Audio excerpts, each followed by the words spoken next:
Welcome to the 2026 Grand Lodge of Texas podcast presented to you by the Committee on Communication. We're glad you joined us. We sit down with the most illustrious Grand Master of the most illustrious Grand Council of Royal and Select Masters of Texas. We appreciate you tuning in and hope you enjoy. We're so excited to have first our chairman, Michael Cody, our vice chairman, Mike Mystery, and our special guest is the most illustrious Brian Cook, the Grand Master of the most illustrious Grand Council of Royal and Select Masters of Texas for 2026. And I am James Kirkpatrick, your host and past Grand Master of the Grand Council of Royal and Select Masters of Texas. Brian, welcome, sir. I would like for you to tell us a little bit about yourself. Well, thank you for having me. I appreciate it. I am a native Texan. I grew up in Plano, graduate of Plano East Senior High. Made it all the way to Richardson, Texas, just right down the road. So I've kind of lived in the same area all my life. Past master at Plano Lodge, Plano 768. And I joined the York Rite bodies in McKinney. And I live just a few miles away from Richardson Lodge, and so I've got plural members with the York Rite bodies out of Richardson now. Marvelous. And you are our Grand Master, and we are so thankful for your leadership this year. Would you explain to the audience, many of them who are not members of the York Rite, your interpretation of what York Rite is, and how the Cryptic Council fits into the overall Masonic story, Masonic experience? Certainly.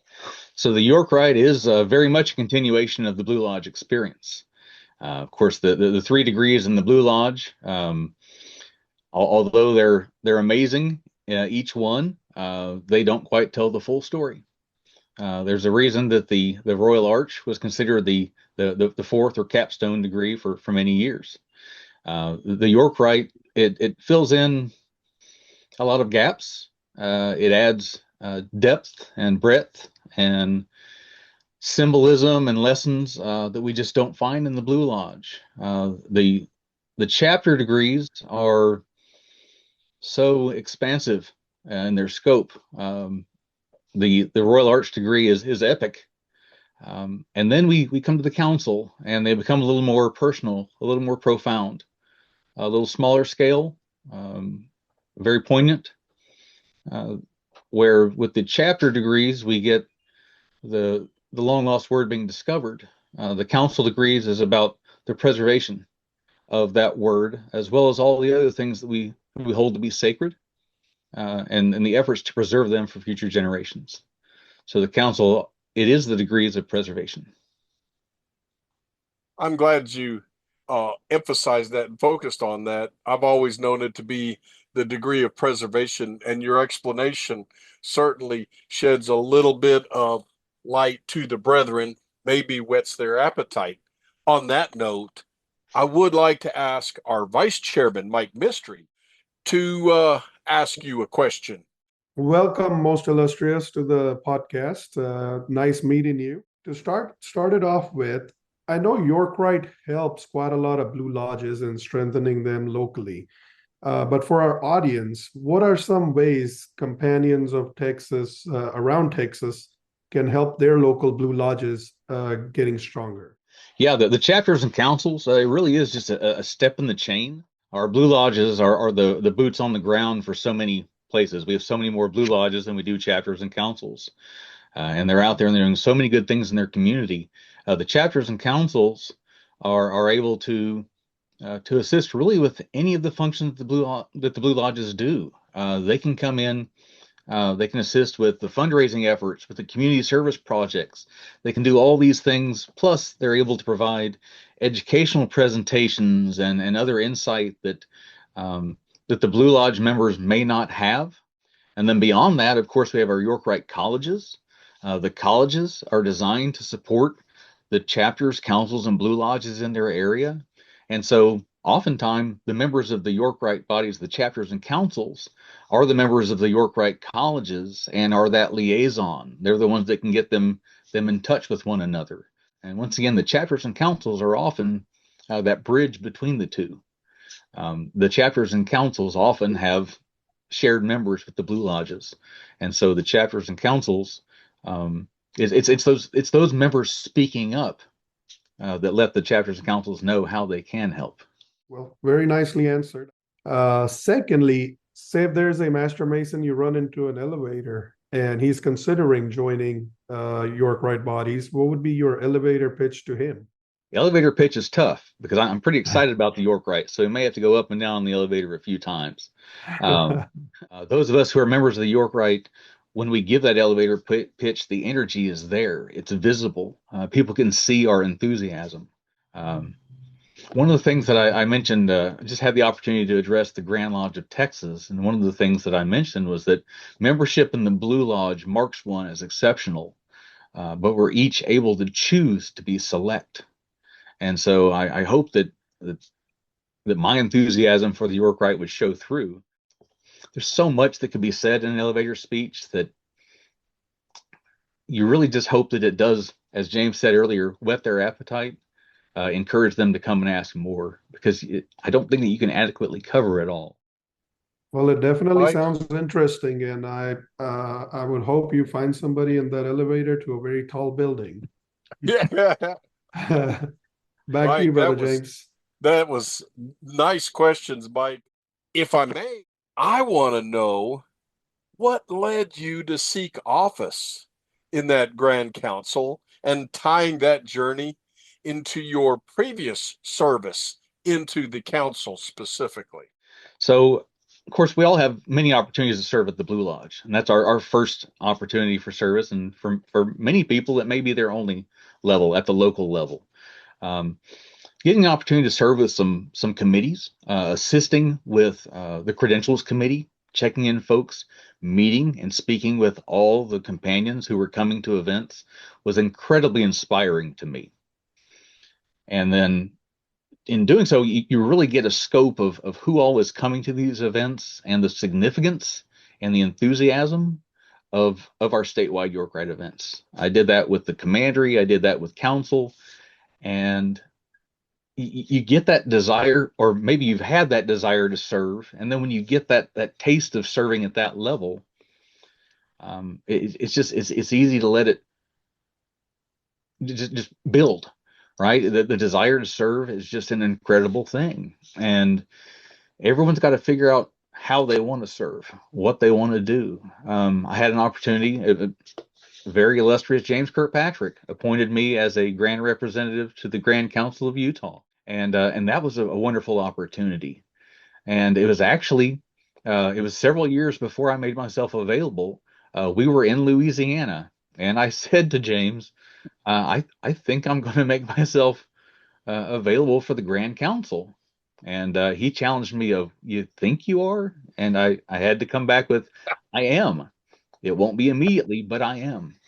Had the opportunity to serve on the York Rite Development Fund Board of Directors, which is a wonderful stepping stone into grand service, and it just built from there. I truly had a desire to serve the council.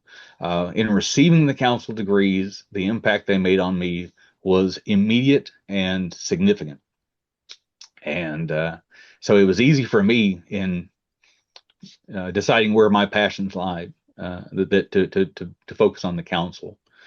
And so then it was just getting the opportunities. And sometimes it's nothing more than asking how to serve. And then once the opportunities start, they tend to continue. That was magnificent. And I forgot what little bit of impact that I might have had in encouraging you there, Brian, but I am so very proud of you. Somebody else who's very proud of you is our chairman of our committee, Mike Cody. Mike Cody, I know that you itching to ask our grandmaster some questions. I turn the floor over to you, my friend. Well, thank you, James. Grandmaster, thank you for joining us today on our Grand Lodge effort to boost communication. As an aside, a special thank you. Personally, I have the privilege of serving as your Internet Committee Chairman for 2026 in the Grand Council, and I'm looking forward to the great plans we have for that as well. But For today's, can you elaborate and tell us what are some programs that you are pushing for 2026? What are some philanthropies that you are emphasizing and encouraging the companions of participating in? Yeah. The other thing I wanted to do was, as I mentioned earlier, the council degrees are the degrees of preservation. And I wanted to focus in a small way on our history and the preservation of that history. So I'll start first with the fundraising effort. And in reviewing the law book and an in-depth study of our ritual and our monitor, I noticed that there was a member's jewel that was mentioned in the monitor. This member's jewel is similar in size to an officer jewel in a council, but it only has the trowel affixed in it. And so I was intrigued by that because I'd never heard anyone talk about it. I'd never seen one. And I talked with a lot of folks that have been around a lot longer than I have, and seen a lot more and done a lot more, and none of them could remember ever seeing one. But I was intrigued by the fact that there was this jewel described in our monitor. And so I've had one designed, and I've commissioned to have some of those produced. And I'm hoping that very soon we'll have those available for our companions. They will be. It's a very attractive design. That trowel is very prominent on it. On the blade of the trowel is the Texas Council symbol. We want to be proud not just of our council membership, but our role as Texas Cryptic Masons.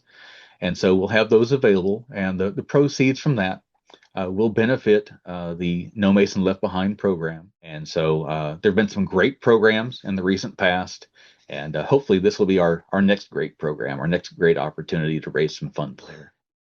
I'm very dedicated to raising funds for our Masonic youth groups, and so we want to do some things there. Both feature a scholarship fund, the Pot of Gold for Rainbow, and the Texas DeMolay Alumni Association for DeMolay.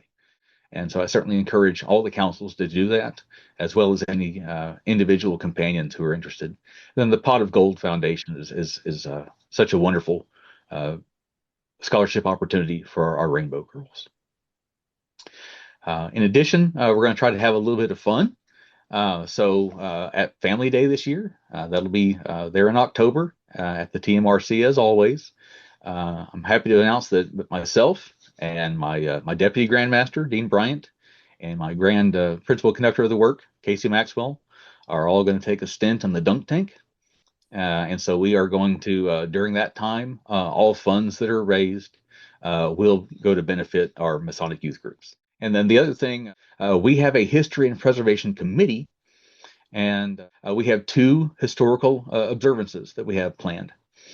And so what we're doing is we're going to honor 1926, so 100 years ago, and 1976, 50 years ago. What we're going to do is we're going to have some observances where we're going to meet graveside at the graves of the Grand Master from 1926 and 1976. We'll do a wreath laying, and we'll talk about their personal history. Then we'll retire to a local lodge, and we're going to have a presentation that focuses on what was happening in Texas and the United States and the world in 1926 and 1976. That's excellent. Grandmaster, thank you for your efforts for the Grand Council. I think it goes without saying, many York Rite Masons, we don't like to admit it, but the council side of the York Rite often is in the shadows. So it definitely feels like this particular year, the council will definitely be seen in many different ways. Brother and most illustrious Sir Ryan, thank you again for agreeing to meet with us and shine some of your vision, your expertise, your genius with it. When we leave here, we will just lift you up to the great architect of the universe, that all of your accomplishments, all of your actions will meet with his glory, and that he will indeed bless you in all ways to have a fantastic cryptic year. You are my friend. You are my brother. I love you a lot. We love you here. Thank you so much for joining us. On behalf of Michael Cody, our chairman, and Mike Mystery, our vice chairman, I am James Kirkpatrick, your host. Until next time, bye-bye.